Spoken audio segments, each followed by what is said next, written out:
SIT ತಂಡ ಕೂಡ ಒಪ್ಕೊಂಡಿದ್ದಾನೆ sir. ಈಗ ಏನಂತ ಒಂದಿಷ್ಟು ಜನ ನನಗೆ ಹಿಂದೆ ಇದ್ದರು, ಹೀಗಾಗಿ ನಾನು ಹೇಳಿದೆ ಅಂತಂದು ಹೇಳಿದೆ ಸರ್. ಮೊದಲು ತಮಿಳ್ನಾಡಲ್ಲಿದ್ದ ಸರ್, ಆಮೇಲೆ ಇಲ್ಲಿ ಬಂದು ಕೆಲಸ ಮಾಡಿದ್ದೆ ಸರ್, ಮತ್ತೆ ರಿಟರ್ನ್ ತಮಿಳ್ನಾಡು ಹೋಗಿದ್ದಂತೆ. ಈಗ ಒಂದಿಷ್ಟು ಜನ ಸೇರಿಕೊಂಡು ಹೇಳಿದ್ದಾರೆ ಅಂತ ಹೇಳಿದ್ದಾರೆ ಸರ್. ಅದೇ ಈಗ SIT ತನಿಖೆ ನಡೆದಾದ ಮೇಲೆ ಸಂಪೂರ್ಣ ಸತ್ಯತೆ ಹೊರಗೆ ಬರುತ್ತೆ. ಅಲ್ಲಿವರೆಗೆ ನಾವು ಕಾಯ್ಬೇಕಾನೆ.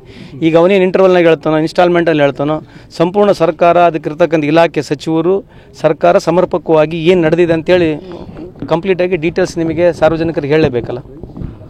ಇವತ್ತೇನು BJP ಇದರಲ್ಲಿ ರಾಜಕೀಯ ಉಪೇಕ್ಷಿಸಲಿಕ್ಕೆ ಹೋಗ್ತಾ ಇದ್ದಾರೆ. ನನ್ನ ಮೊದಲನೇ ಪ್ರಶ್ನೆ ಇರತಕ್ಕಂಥದ್ದು SIT ಆಗಬೇಕಂತಕ್ಕಂಥ ಅವ್ರದ್ದು ಇತ್ತು ಕರೆಕ್ಟಾ? SITಗೆ ಅವ್ರು ಸ್ವಾಗತ ಮಾಡಿದ್ರಲ್ಲ, SITಗೆ ಸ್ವಾಗತ ಮಾಡಿದ್ರಲ್ಲ BJP ಅವರು. SITಗೆ ಸ್ವಾಗತ ಆದಮೇಲೆ ಇದು ಏನು ಕೋರ್ಟ್ ಹೇಳಿರ್ತಕ್ಕಂಥ ಆದೇಶ ಪ್ರಕಾರ ನಾವು ಇನ್ವೆಸ್ಟಿಗೇಷನ್ ಚಾಲೂ ಮಾಡಿದ್ವಿ. ಅವ್ನು ಎಲ್ಲೆಲ್ಲಿ ಹೇಳ್ದ ತೋಡಕ್ಕೆ ಚಾಲೂ ಮಾಡಿದ್ವಿ.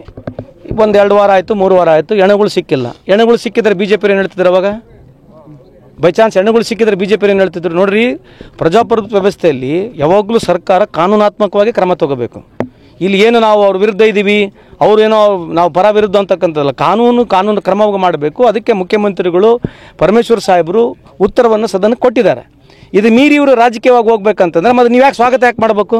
ಏನು ರೀಸನ್ ಇದು ಸ್ವಾಗತ ಮಾಡೋಕ್ಕೆ? ಅವಾಗಲೇ ಹೇಳ್ಬೇಕಾಗಿತ್ತಲ್ಲ, ನಾವು ಸ್ವಾಗತ ಮಾಡಲ್ಲ ಅಂತ ಹೇಳ್ಬೇಕಾಗಿತ್ತು. ಅವಾಗ ಸ್ವಾಗತ ಮಾಡಿದ್ರು, 2-3 ವಾರ ತಡೆದ್ರು. ಯಾವಾಗೇನೋ ಇನ್ವೆಸ್ಟಿಗೇಷನಲ್ಲಿ ಏನೋ ಆತಂಕ ಇತ್ತು, ಜನರದ ಜೊತೆಗೆ ಮಾಧ್ಯಮ ಮೀಡಿಯಾ ಏನೋ ಅದ್ರ ಬಗ್ಗೆ ಜಾಳ ಪಬ್ಲಿಸಿಟಿ ಕೊಡ್ತು, ಒಂದು ಇಂಪ್ರೆಷನ್ ಕ್ರಿಯೇಟ್ ಆಗಿತ್ತು. ಅದಕ್ಕೆ ತಾನೇ ಕೋರ್ಟ್ ಹೇಳಿರೋದು. ಸೊ ಈ ಒಂದೇಟಿಗೆ ನಾವು 2 ವಾರ 3 ವಾರ ತಡೆದ್ಬಿಟ್ಟು ಈಗ ಒಂದೇಟಿಗೆ ಅವರು ರಾಜಕೀಯ ಮಾಡ್ತಿದ್ದಾರೆ. ಅವ್ರಿಗೆ ಇದೇ ಒಳ್ಳೇದು ಮಾಡಲಿ. ಈಗ ತನಿಖೆ ನಡೆಯುವಲ್ಲೇ DK ಅವರು ಹೇಳಿದ್ರು ಸರ್, ಷಡ್ಯಂತ್ರ ಇದೆ ಇದರೊಳ್ಳೆ ಅಂತಂದು ಹೇಳಿದ್ರು. ಅದೇ ರೀ, ಷಡ್ಯಂತ್ರ ಇದೆ ಅಂತ ನೀವು SITನ ಬರುತ್ತಲ್ಲ ಮುಂದೆ. ಈಗ ಯಾರು ಷಡ್ಯಂತ್ರ ಮಾಡಿದಾರೆ, ಈಗ ಯಾರು ಏನು ಹೇಳ್ತದಾನಲ್ಲ, ಅವ್ನು ಇನ್ಸ್ಟಾಲ್ಮೆಂಟ್ ವೈಸ್ ಏನು ಹೇಳ್ತದಾನೆ, ಮತ್ತು ಅದೇ ತಾನೇ ಷಡ್ಯಂತ್ರ ಅಂದ್ರೆ ಏನು? ಸೊ ಇದು ಸಮರ್ಪಕವಾಗಿ ಇದು ಒಂದ್ಸಲ ಇನ್ವೆಸ್ಟಿಗೇಷನ್ ಆದಮೇಲೆ ಧರ್ಮಸ್ಥಳದ ಯಾವ್ದು ಇನ್ವಾಲ್ವ್ಮೆಂಟ್ ಇಲ್ಲ ಅಂತಂದರೆ ಧರ್ಮಸ್ಥಳಕ್ಕೆ ಕ್ಲಿಯರ್ ಸಿಕ್ಕಂಗಾಯ್ತು. ಅವ್ರು SIT ವೆಲ್ಕಮ್ ಮಾಡಿದ್ರು ಮೊದಲು, ಈಗ SIT ವಿರುದ್ಧ ಇದ್ದಾರಾ ಏನು? ಅದರ ಅರ್ಥ ಏನು?